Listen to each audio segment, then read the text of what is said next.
नमस्कार दोस्तों, प्रज्ञावाणी YouTube channel में आप सभी का स्वागत है।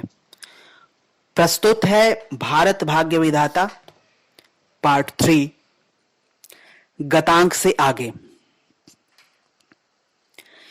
नियति का विधान। 20वीं शताब्दी के पहले दशक में बंग भंग आंदोलन को छोड़कर ऐसी कोई घटना नहीं हुई थी जिससे लगे कि भारत की सोई हुई चेतना जाग रही थी। बंगाल के विभाजन का व्यापक विरोध हुआ था। प्रबल होते हुए भी वह इतना प्रचंड नहीं था कि उस आधार पर स्वतंत्रता की भविष्यवाणी की जा सके। श्री अरविंद को योग विद्या की प्रारंभिक शिक्षा देने वाले योगी विष्णु भास्कर लेले ने विभाजन के खिलाफ खड़े हुए क्रांतिकारियों को भगवान का यंत्र बताया था। उन्होंने यह भी कहा था कि इन प्रयासों का कोई सार नहीं है। भगवान भारत की नियति लिख चुके हैं। सन 1909 में अन्ना साहब पटवर्धन से क्रांतिकारी आंदोलन के बारे में बातचीत के दौरान श्री लेले ने यह भी कहा था कि तुम चाहे जितना प्रयास करो, अंग्रेज अपना काम पूरा किए बिना इस देश से नहीं हटेंगे। उनका काम यहां जैसे ही पूरा होता दिखाई देगा, वो क्षण होते जाएंगे। सन 1947 तक वे इतने कमजोर हो जाएंगे कि अपने आप यहां से चले जाएंगे। उन्हें भगाने के लिए लड़ने, भिड़ने या अनावश्यक रक्त बहाने की जरूरत नहीं होगी। एक अन्य अवसर पर लेले से भारत की स्वाधीनता के बारे में फिर पूछा गया। उन्होंने कहा, अंग्रेज सरकार विदेशी आक्रमण या विप्लव को कुचलने के लिए पूरी तरह तैयार है। उन्हें भगाने के लिए क्रांतिकारियों ने जो तैयारी की है वह बिल्कुल अपर्याप्त है। मुट्ठी भर क्रांतिकारी इतनी बड़ी अंग्रेज सेना का सामना नहीं कर सकेंगे। ज्यादा जिद की तो वे अपना जीवन गंवाएंगे। भारत विश्व का भाग्य विधाता देश है। वह उठेगा और पूरी शक्ति से उठेगा। क्रांतिकारी, आंदोलनकारी और सामाजिक कार्यकर्ता उसके उठने में निमित्त मात्र बनेंगे। अंतर्दृष्टि संपन्न सभी महान विभूतियों ने अपने समय में भारत की स्वतंत्रता को अपरिहार्य बताया है। सन 1947 15 अगस्त को लाल किला पर तिरंगा फहराया गया। उसे स्वाभाविक और अवश्यंभावी विधान ही कहा जाना चाहिए। सूक्ष्म जगत में वर्षों पहले इस संभावना को इतिहास की तरह लिखा जा चुका था। इस तथ्य को हजारों शहीदों, लाखों क्रांतिकारियों और सत्याग्रहियों के उत्सर्ग की अनदेखी नहीं समझा जाए। स्वामी सच्चिदानंद के शब्दों में उनके प्रयास लाठी टिकाए ग्वाल बालों की तरह स्तुत्य है। उन्होंने उत्साह दिखाया और ईश्वर के प्रिय पात्र बने। स्वतंत्रता सेनानियों के प्रयास भी भगवान द्वारा नियत और चरितार्थ किए जा रहे भारत के भविष्य में एक भाव भरे अनुदान की तरह ही मानने चाहिए। भारत की स्वतंत्रता को ईश्वर का नियत किया हुआ विधान मान लेने के बाद यहां के अतीत और भविष्य को समझने में मदद मिलेगी। क्या है भारत का अतीत और भविष्य? अतीत का अर्थ इतिहास या कालक्रम के अनुसार समाज में घटी घटनाओं का ब्यौरा नहीं है। वह भारत की महान सभ्यता और संस्कृति है, जिसे राजा महाराजाओं या योद्धाओं और धनपतियों ने नहीं, ऋषि मुनियों ने संवारा। उनके तप और पुरुषार्थ से भारत ने भौतिक और आध्यात्मिक क्षेत्र में उन्नति के शिखर छुए।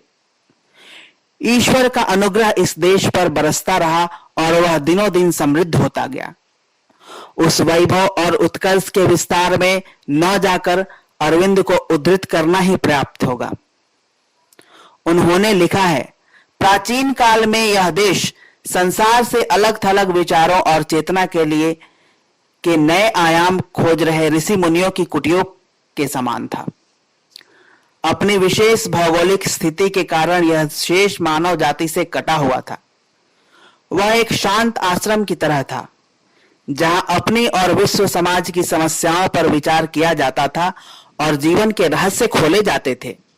उसके चिंतन के कण सारे एशिया में कौंध जाते थे और अलग अलग सभ्यताओं का निर्माण करते थे। उसकी संतान अन्य देशों और सभ्यताओं को प्रकाश देती थी। उसकी अनंत बुद्धिमत्ता के छींटों से दर्शन शास्त्र उठ खड़े होते थे। जब बाधाएं टूट गईं और हिमालय के दर्रों से और लोगों ने यहां प्रवेश करना शुरू किया, तो भारत से शांति खिसकने लगी। भारत को संघर्ष की सदियां बितानी पड़ी। धीरे धीरे पराभव का ऐसा युग आया जिसमें भारत के विचारों से ही उत्पन्न सभ्यताओं ने उस पर अपने आप को लादने की कोशिश शुरू कर दी। भारत ने उन प्रयत्नों को अंगीकार किया। यूनानी, सीथियन, मुसलमान, ईसाई और यहां तक कि यूरोपीय विज्ञान या जड़वाद को भी भारत ने आत्मसात कर लिया। अब जितनी सामग्री आत्मसात करनी है वह इतिहास में अद्वितीय और अनुपम है, पर भारत के लिए यह बच्चों का खेल है। उसकी बुद्धि हर चीज को अपनी भुजाओं में ले सकती है। उसका अंतर्मन हर एक की गहराई को नाप सकता है। उसकी भौतिकता पर कभी कोई आंच नहीं आ सकती और वह दुनिया के बड़े से बड़े काम करने में समर्थ है। निष्क्रियता का वह जमाना गया जब भारत दूसरों की बातें सुना करता था। अब वह बाहर की चीजें लेकर उनकी नकल करने या उन्हीं में कुछ सुधार कर लेने से संतुष्ट नहीं होगा। उनके योगदान को कच्चे माल के रूप में स्वीकार करेगा। अपनी अनुपम सृजन शक्ति से भौतिक सूत्रपात करने के उस योगदान का उपयोग करेगा। भगवान का चुना हुआ देश।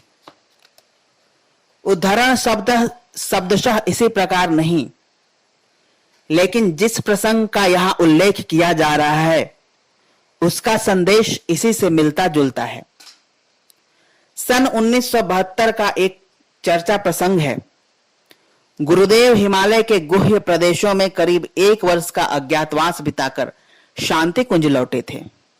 शांति कुंज के मुख्य भवन में पहली मंजिल पर जहां उनकी और माता जी की पादुकाएं प्रतिष्ठित हैं, वहां गुरुदेव कुर्सी पर बैठे हुए थे। भारत के विराट और महिमावान स्वरूप का परिचय विश्व समाज को कराने के लिए शोध अनुसंधान पर चर्चा चल रही थी। दुनिया को अपनी महिमा और गरिमा से अवगत कराना है तो तथ्य और प्रमाण भी चाहिए। शोध अनुसंधान का उद्देश्य वैसी सामग्री जुटाना था। यह शोध अनुसंधान बाद में समस्त विश्व को भारत के अजस्र अनुदान पुस्तक के रूप में प्रकाशित हुआ है। गुरुदेव के लेखों और उद्बोधनों में भारत के दिव्य लीला भूमि होने की स्थापना मुखर रही है। किन्हीं परिजन ने उनसे पूछ लिया कि ईश्वर को भारत से विशेष लगाव क्यों है कि वह यहीं अवतार लेता है। हम अपने आप को सभ्यता और संस्कृति का प्रकाश उपलब्ध करने वाली सबसे पुरानी जाति मानते हैं। कहीं हम श्रेष्ठता की ग्रंथि से पीड़ित तो नहीं हैं? अगर हम शक्ति, ज्ञान, कौशल और संगठन में किसी से कमजोर नहीं है तो सदियों तक हम गुलाम क्यों रहे?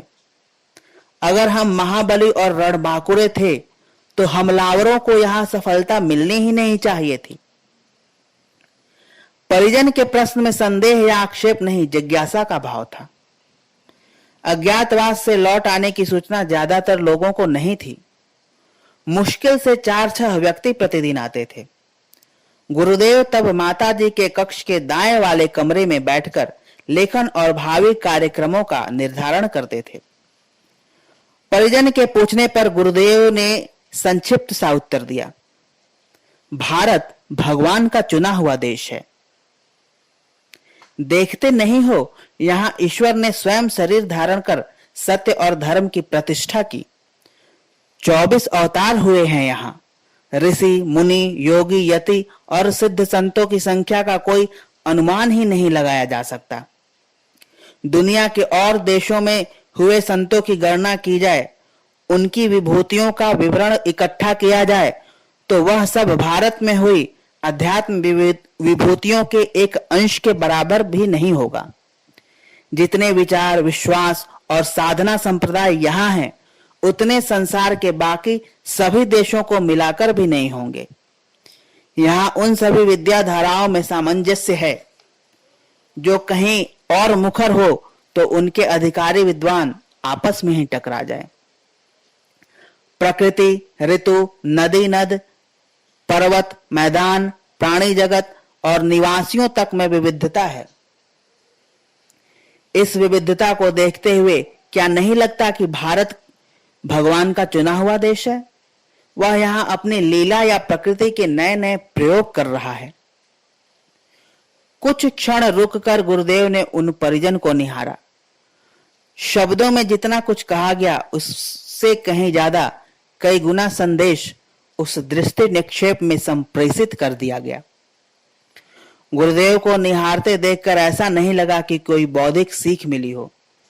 उन परिजन ने अपनी अनुभूति लिखते हुए कहा, मुझे अपना बचपन याद हो आया। जब कोई जटिल प्रश्न सामने आता तो अपने पिताश्री से पूछने जाता था। वे मेरे प्रश्न का उत्तर किसी किताब से नहीं देते थे, न ही वे किसी सूचना या तथ्य का उल्लेख करते थे। बस कुछ सैद्धांतिक बातें समझाते और स्नेह से देखने लगते थे।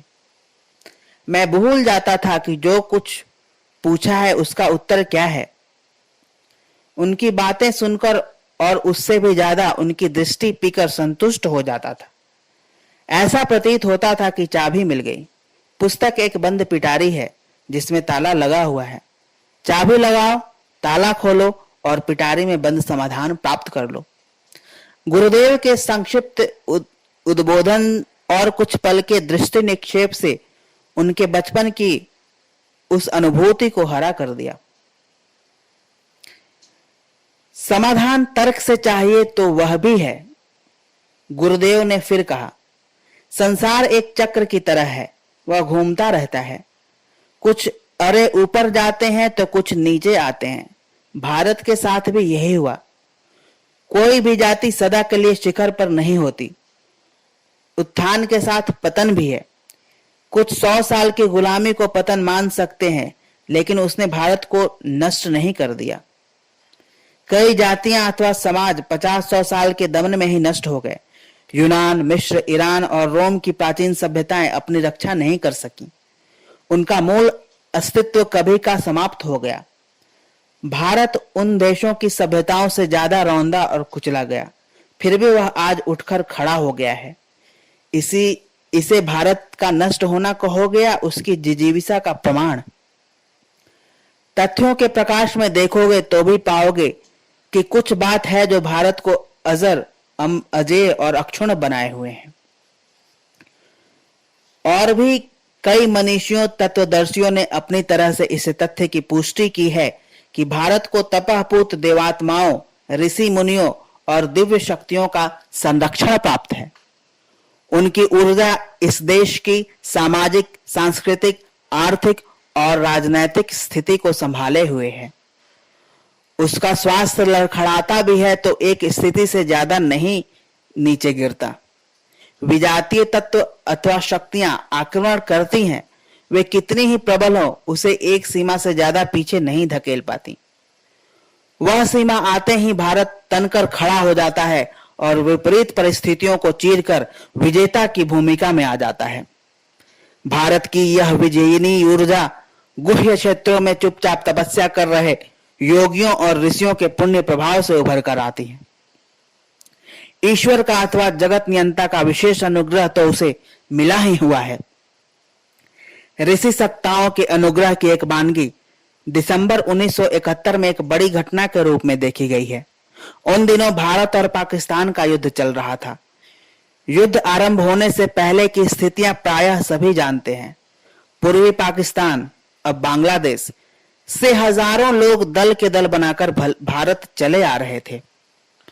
वहां के शासक जनता का बुरी तरह उत्पीड़न कर रहे थे। पूर्वी पाकिस्तान अथवा बांग्लादेश की प्राकृतिक संपदा का दोहन वहां से 2000 किलोमीटर दूर स्थित पश्चिमी पाकिस्तान के हुक्मरान कर लेते थे और उसे अपने यहां उपयोग में ले लेते थे। उत्पादक देश अथवा क्षेत्र के हिस्से में शोषण, दलाली और उत्पीड़न ही आता था। बांग्लादेश के लोग 20 साल तक सहते रहे, उचित और न्यायपूर्ण अधिकारों के लिए आवाज उठाते रहे। उन्हें सुनने के स्थान पर शासक उपेक्षा और दमन की नीति अपनाते रहे। दमन, उत्पीड़न असह्य होने लगा तो पूर्वी पाकिस्तान के लोग बागी हो गए। उस हिस्से ने स्वतंत्र राज्य की घोषणा कर दी। दमन चक्र और तेज हुआ तो प्रतिरोध और क्रांति की ज्वाला भी भड़कने लगी। धन्यवाद दोस्तों, आज के लिए इतना ही। अगला अंक नेक्स्ट डे पब्लिश होगा। तब तक के लिए आपको एक बार पुनः धन्यवाद और एक गुजारिश कि आप हमारे प्रज्ञावाणी के इस YouTube चैनल को सब्सक्राइब करें, लाइक करें एंड कमेंट करें। धन्यवाद।